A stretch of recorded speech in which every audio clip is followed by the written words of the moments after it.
시청자 여러분 안녕하십니까. 이영풍TV입니다. 좌파 진영에서 우파 진영에 있는 세력과 어떤 논쟁을 할 때 뭔가 논리가 딸리거나 메시지 전달력이 부족하면 딱 드러내는 말이 있습니다. 극우다, 극우 성향이다, 이렇게 이야기합니다. 극우다, 극우 성향이다. 그러면서 자신은 마치 극단적인 세력이 아닌 것처럼, 그러니까 강도범이 저 사람이 강도예요라고 하면 본인은 강도가 아닌 것처럼 말하는 거하고 똑같은 거죠. 상대방을 극우라고 규정 짓는 순간 본인은 극우가 아닌 것처럼 자신의 정체를 숨길 수가 있죠.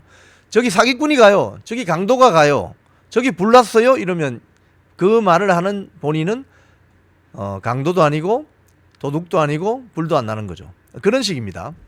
그런 식으로 메신저를 공격하게 되면 메시지 논쟁에서 실력이 딸리거나 논리가 빈약해서 딸릴 때는 메신저를 공격해버리면은 그걸 탈출할 수 있는, 그 위기를 탈출할 수 있는 이런 아주 야비한 술책을 쓰는 것이죠.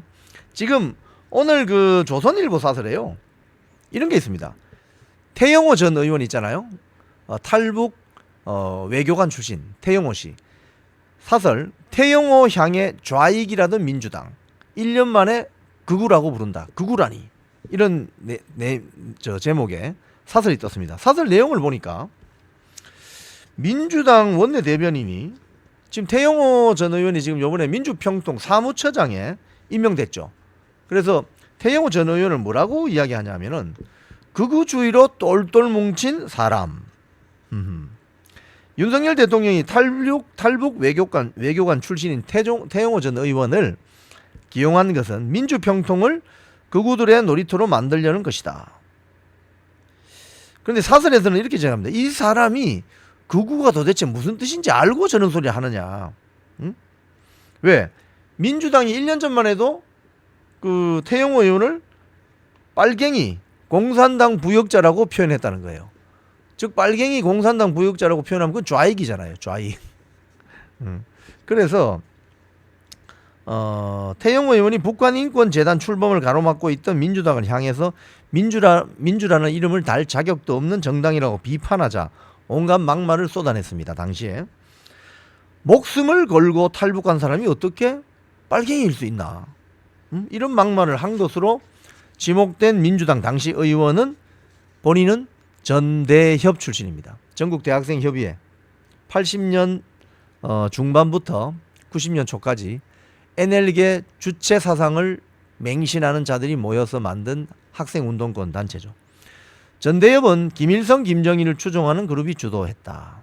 그래서 주체 사상파 운동권이 태영호 전 의원을 빨갱이라고 공격한 것도 사리에 맞지 않지만 1년 만에 또 극우라고 하니까 이토록 아무런 생각 없이 함부로 내뱉는 이런 건 안 된다.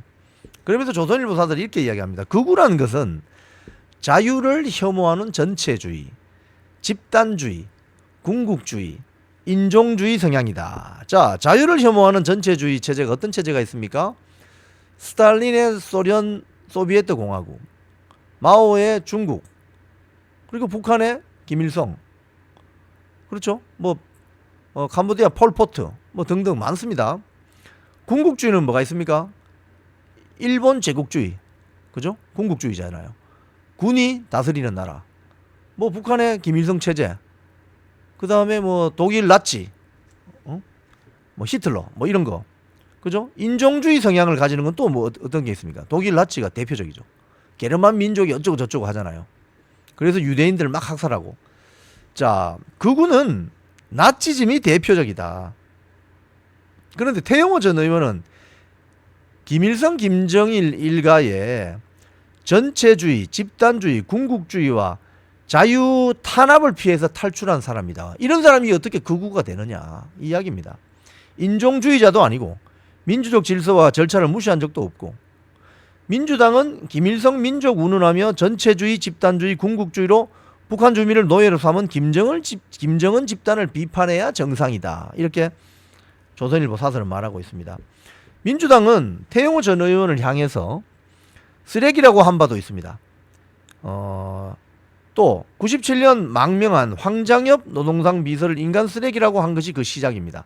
문재인 청와대 행정관을 지낸 어느 국회의원은 태영호 전 의원에게 변절자의 발악이라고도 했습니다. 과거 탈북 대학생 면전에서 변절자라고 한 운동권 출신 민주당 의원도 있어요. 평양에 갔다 온 사람. 뭐 이런 건데 이 사설이 오늘 좀 내용을 좀 짚어봐야 하는 것이 과연 극우나 극좌의 개념을 이 자들이 알고 있느냐는 거예요. 극우가 뭐냐면 아주 극심하다 할 때 극, 울트라, 파 이런 말입니다. 영어로 치면 아주 극단, 제일 끝에 있는 거. 우파, 극우, 제일 극단적인 우파, 극단 우파 또는 극좌는 극단 좌파. 극우의 대표적인 대명사는 히틀러 나치죠. 이 사람들은 인종주의, 특히 유태인을 그렇게 괴롭히고 학살시키고 했죠. 즉 극우나 극좌는 속성이 뭐냐면 자신과 정치적인 성향이 다른 정치 세력에 대해서는 물리적인 폭력을 가합니다. 나치들이 유대인 학살한 것처럼, 또 일본의 적군파가 비행기 납치하고 무장 폭동혁명 일으킨 것처럼, 소비에트 체제가 선량한 러시아 시민들을 사상이 다른 이유로 처형한 것처럼, 북한 김일성 체제 마찬가지고, 캄보디아 폴포트 마찬가지고 그런 겁니다.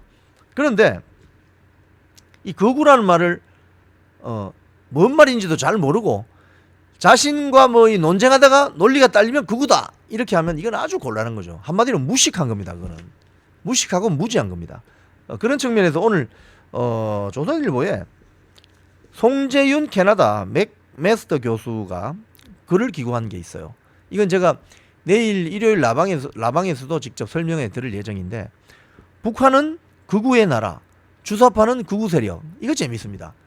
북한은 결국은 극우의 나라라는 거예요. 극좌가 아니고 극우의 나라. 주사파는 극우 세력이다. 그래서 자,